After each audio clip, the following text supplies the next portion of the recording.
শেষ পর্যন্ত অপেক্ষার অবসান হতে যাচ্ছে। দেশের লক্ষ লক্ষ সরকারি কর্মচারীর দীর্ঘদিনের প্রত্যাশিত স্বপ্ন পূরণ হওয়ার পথে এবার সত্যিকারের আলো দেখা যাচ্ছে।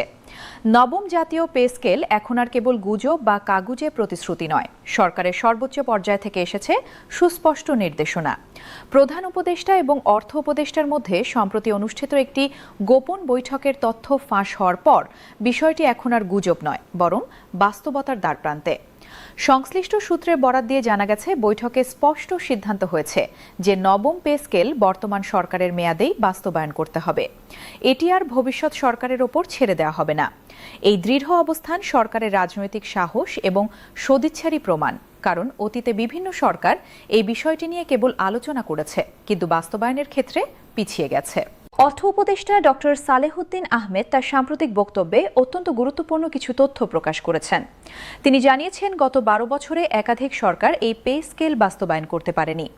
নানা রাজনৈতিক, অর্থনৈতিক এবং প্রশাসনিক জটিলতায় বিষয়টি ফাইলবন্দী হয়ে পড়েছিল। কিন্তু বর্তমান সরকার মাত্র 12 মাসের নিরলস পরিশ্রম এবং গবেষণার মাধ্যমে সম্পূর্ণ কাঠামো প্রস্তুত করে ফেলেছে। তার ভাষায়, এটি কোনো আবেগতাড়িত সিদ্ধান্ত নয়, বরং সুপরিকল্পিত এবং বৈজ্ঞানিক পদ্ধতিতে তৈরি একটি বাস্তবসম্মত প্রস্তাব। বৈঠকে উভয় পক্ষই একমত হয়েছেন যে নবম পে স্কেল বাস্তবায়ন শুধুমাত্র প্রশাসনিক দায়িত্ব নয়, এটি একটি নৈতিক দায়বদ্ধতাও বটে। কারণ দেশের সরকারি কর্মচারীরা দীর্ঘদিন ধরে ক্রমবর্ধমান জীবনযাত্রার ব্যয়, দ্রব্যমূল্যের ঊর্ধ্বগতি এবং আয় ব্যয়ের চরম বৈষম্যে জর্জরিত। এটি সন্তুষ্ট এবং আর্থিকভাবে সুরক্ষিত প্রশাসন ছাড়া রাষ্ট্র পরিচালনা এবং টেকসই উন্নয়ন সম্ভব নয়। এই উপলব্ধি থেকেই সরকার এই পদক্ষেপ নিয়েছে। তবে বাস্তবতার কথা উপেক্ষা করা হয়নি। অর্থ উপদেষ্টা পরিষ্কার করে বলেছেন, দেশের বর্তমান অর্থনৈতিক অবস্থা অত্যন্ত চ্যালেঞ্জিং। বৈদেশিক মুদ্রার রিজার্ভ সংকট, উচ্চ মূল্যস্ফীতি এবং সার্বিক আর্থিক চাপের মধ্যে এই মুহূর্তে পে স্কেল ঘোষণা করা বাস্তবসম্মত হবে না। তবে তিনি আশ্বাস দিয়েছেন, অর্থনীতি কিছুটা স্বাভাবিক হলেই এবং পরিস্থিতি স্থিতিশীল হলেই সরকার দ্রুত পদক্ষেপ নেবে। এটি কোনো অনিশ্চিত প্রতিশ্রুতি নয়, বরং সুচিন্তিত পরিকল্পনার অংশ।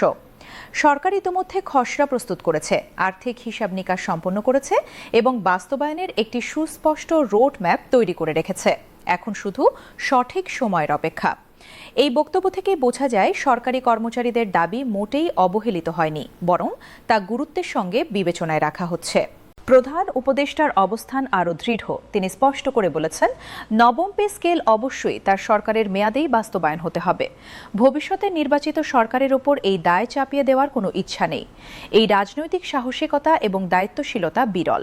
কারণ সাধারণত বড় অর্থনৈতিক সিদ্ধান্তগুলো বিদায়ী সরকার পরবর্তী সরকারের কাঁধে ছেড়ে যায়, কিন্তু এবার সেই ধারার ব্যতিক্রম দেখা যাচ্ছে। সংশ্লিষ্টরা মনে করছেন, নবম পে স্কেল বাস্তবায়িত হলে প্রশাসনের সকল স্তরে ইতিবাচক প্রভাব পড়বে। দীর্ঘদিন ধরে একই বেতন কাঠামোতে কাজ করতে করতে এবং মুদ্রাস্ফীতির চাপে অনেক কর্মচারী আর্থিক ও মানসিকভাবে ভেঙে পড়েছেন। নতুন পে স্কেল তাদের জন্য স্বস্তির বার্তা বয়ে আনবে এবং কর্মদক্ষতা বৃদ্ধিতে সহায়ক হবে। একই সঙ্গে এটি মেধাবী জনবলকে সরকারি চাকরিতে আকৃষ্ট করতে সাহায্য করবে। বৈঠকে আরও আলোচিত হয়েছে যে এই পে স্কেল এমনভাবে তৈরি করা হয়েছে যাতে ভবিষ্যতে ঘন ঘন সংশোধনের প্রয়োজন না হয়। ডক্টর সালেহুদ্দিন আহমেদ বলেছেন, এমন একটি কাঠামো তৈরি করা হয়েছে যা দীর্ঘমেয়াদী এবং টেকসই। এতে রাষ্ট্রের উপর বারবার প্রশাসনিক চাপ পড়বে না। এই দূরদর্শী পরিকল্পনা বর্তমান সরকারের উদ্যোগকে আলাদা মাত্রা দিয়েছে। দেশের সামগ্রিক অর্থনৈতিক পুনরুদ্ধারের বিষয়টিও এই পরিকল্পনার সঙ্গে যুক্ত।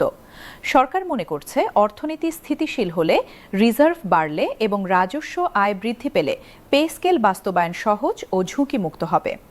এজন্য অর্থনৈতিক সংস্কার, বিনিয়োগ বৃদ্ধি, দুর্নীতি দমন এবং কর্মসংস্থান সৃষ্টিতেও সমান গুরুত্ব দেওয়া হচ্ছে।